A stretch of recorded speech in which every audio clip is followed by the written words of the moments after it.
இயேசுவே உம்மை நான் துதிப்பேன் துதிப்பேன் எல்லையிலும் துதிப்பேன்.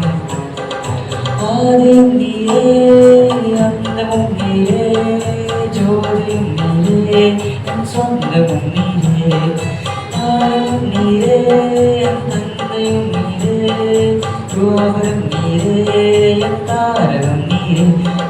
காலத்திலும் எந்த நேரத்திலும் நன்றியால் உம்மை நான் துதிப்பேன்.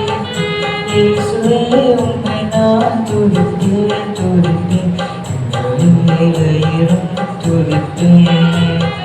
இயேசுவே உம்மை நான் துதிப்பேன் துதிப்பேன் எல்லையிலும் துதிப்பேன். பரிசுத்த நாமத்திற்கு மகிமை உண்டாவதாக. இந்த காலை வேளை உங்கள் அனைவரையும் ஆண்டவராகிய இயேசு கிறிஸ்துவின் இன்ப நாமத்தில் அன்போடு வாழ்த்தி வரவேற்கிறேன்.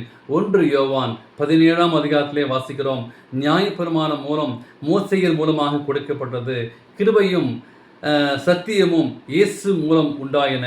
இது நாளின் செய்தியாக ஒளியிலே நடத்தல். எப்படி நீங்கள் நானும் அந்த ஒளியிலே நடக்க முடியும் என்று சொல்லி வாசிக்கும் போது, நயகரா நீர்வீழ்ச்சியிலே நடைபெற்ற வான வேடிக்கையை அநேகர் பார்த்து கொண்டிருந்தார்கள். இந்த வசனம் நினைவுக்கு வந்தது. எங்களுக்கு கீழே பாறைகள் முட்டிக்கொண்டன, தண்ணீர் சீரிட்டு பாய்ந்து கொண்டிருந்தது, மேலே பற்பல வண்ணங்கள் பட்டாசுகள் வெடித்து சிதறி அந்த இரவை பகல் போல பிரகாசித்து கொண்டிருந்தது.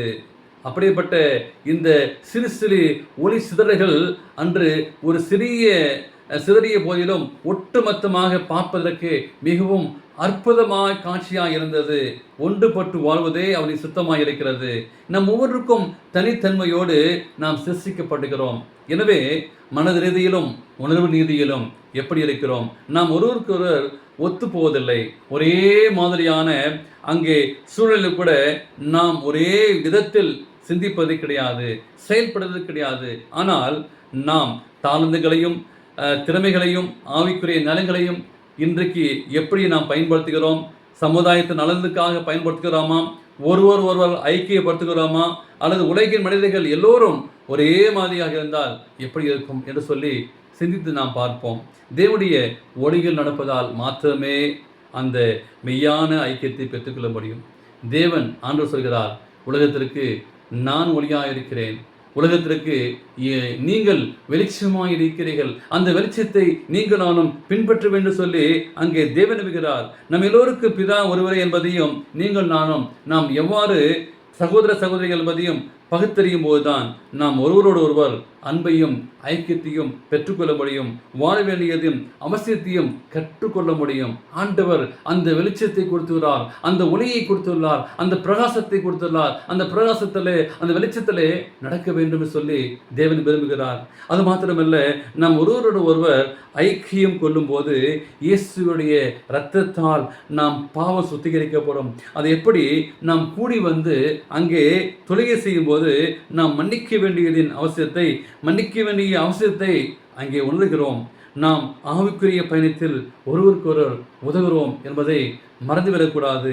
நாம் அவருடைய ஒளியில் வாழும்போது சத்தியம் நம்மளை கட்டாயப்படுத்துகிறது.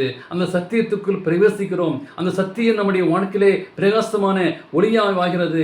நம்முடைய பார்க்கிறவர்கள் அந்த பிரகாசத்தை காண்பார்கள், அந்த வெளிச்சத்தை காண்பார்கள். எனவே நாம் நித்தமும் நம்முடைய பாவங்களுக்காக மன்னிப்பை நாடுகிறோம். அவர் வாக்குத்தத்தன்படியே ஆண்டவர் நீங்கள் நானும் சுத்தப்படுகிறோம். நாம் ஒருவருக்கொருவர் ஐக்கியம் கொள்ளும் போது இயேசுவின் இரத்தத்தால் நம்முடைய பாவம் கழிக்கப்படுகிறது.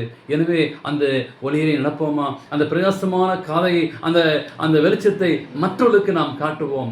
எனவே அந்த மெய்யான வெளிச்சத்தில் நடப்போம். அந்த மெய்யான வெளிச்சத்தை மற்றவர்களுக்கு நீங்கள் நானும் காட்டுவோம். காலை வேளை அந்த பிரகாசமான வெளிச்சம் உங்களை ஆண்டவராகிய இயேசு கிறிஸ்து இந்த காலை வேளை அந்த வெளிச்சத்தை கொடுத்து உங்களை ஆசீர்வதிப்பாராக. ஆமென்.